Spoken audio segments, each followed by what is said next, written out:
Shalom, para sahabat Discover Simplicity yang dikasihi Tuhan.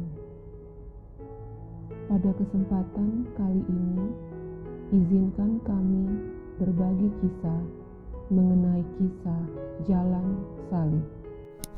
Umat Kristen pada abad pertama sangat menghormati tempat-tempat yang berhubungan dengan kehidupan, karya, dan kematian Yesus. Di tempat-tempat yang suci itu didirikan kapel atau gereja, atau diletakkan batu khusus. Berdasarkan sebuah tulisan kuno dari Syria abad ke-5, Bunda Maria sendiri pun mengunjungi tempat-tempat tersebut. Umat Kristen tinggal di kota Yerusalem hingga kira-kira tahun 70 Masehi.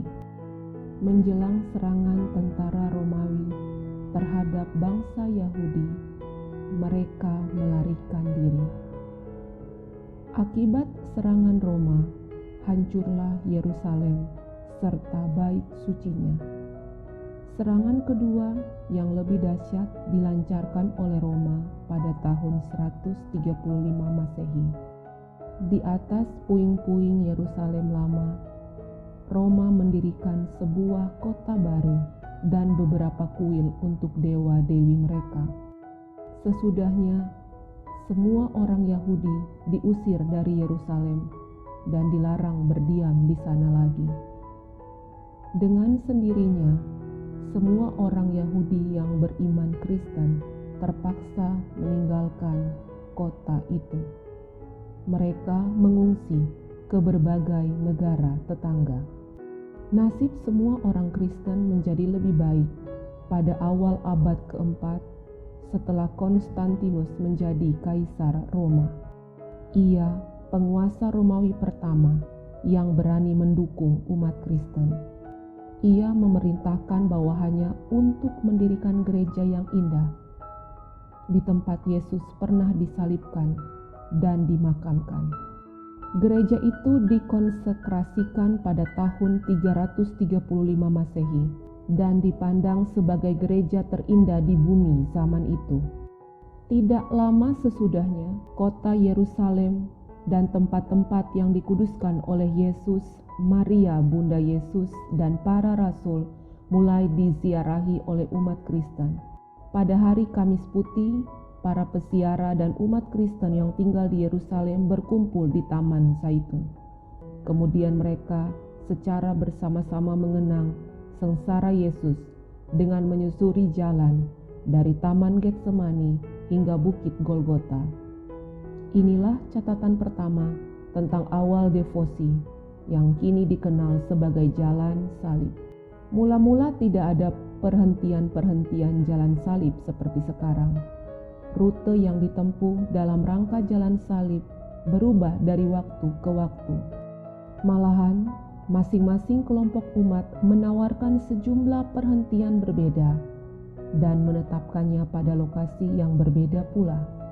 Pada abad ke-11 sampai ke-13, demi merebut tempat-tempat suci dari tangan bangsa asing yang menduduki tanah suci, umat Kristen melancarkan serangkaian perang yang dikenal dengan nama Crusade atau Perang Salib. Sejak itulah mulai ditunjuk sejumlah tempat yang berhubungan dengan jalan salib.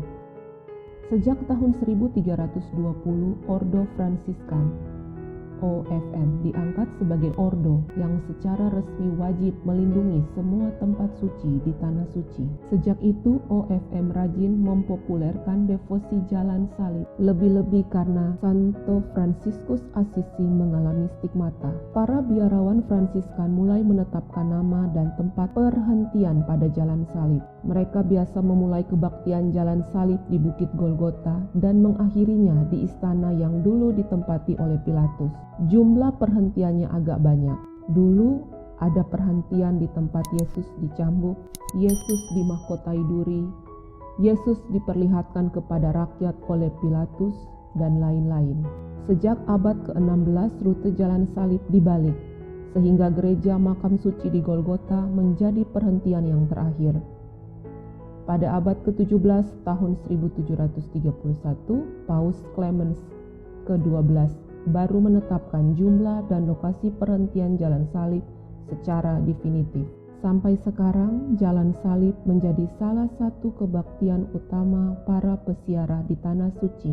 Kebaktian itu diadakan di jalan-jalan Yerusalem yang sangat ramai dari dulu hingga sekarang.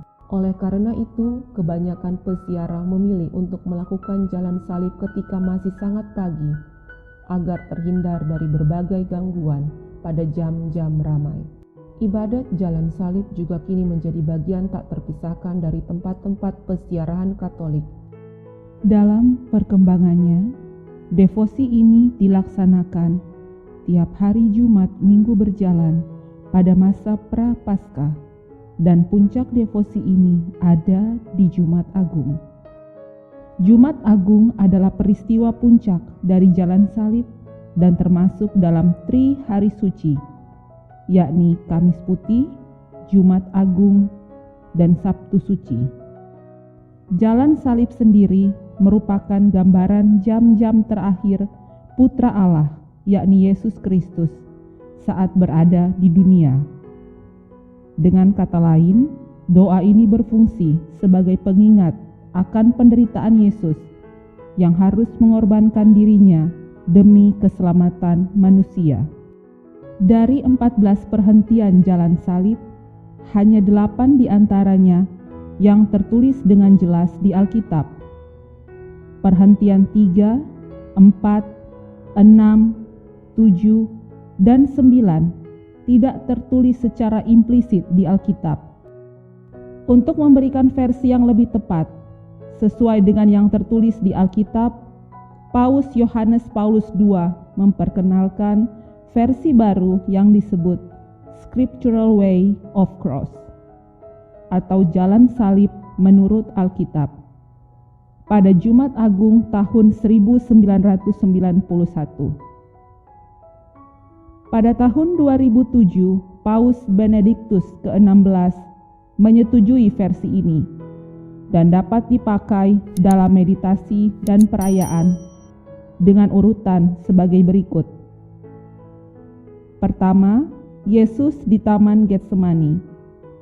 Kedua, Yesus dikhianati Yudas dan ditangkap. Ketiga, Yesus diadili oleh Mahkamah Agama. Keempat, Yesus disangkal oleh Petrus. Kelima, Yesus diadili Pilatus. Keenam, Yesus dicambuk dan dimahkotai duri. Ketujuh, Yesus memanggul salibnya. Kedelapan, Yesus dibantu Simon dari Kirene untuk memanggul salibnya. Kesembilan, Yesus bertemu dengan wanita-wanita Yerusalem. Kesepuluh, Yesus disalibkan. Kesebelas, Yesus menjanjikan kerajaannya kepada pencuri yang disalibkan bersamanya. Kedua belas, Yesus menitipkan Maria dan Yohanes untuk saling merawat satu sama lain. Ketiga belas, Yesus wafat di salib. Keempat belas, Yesus dibaringkan di kuburnya.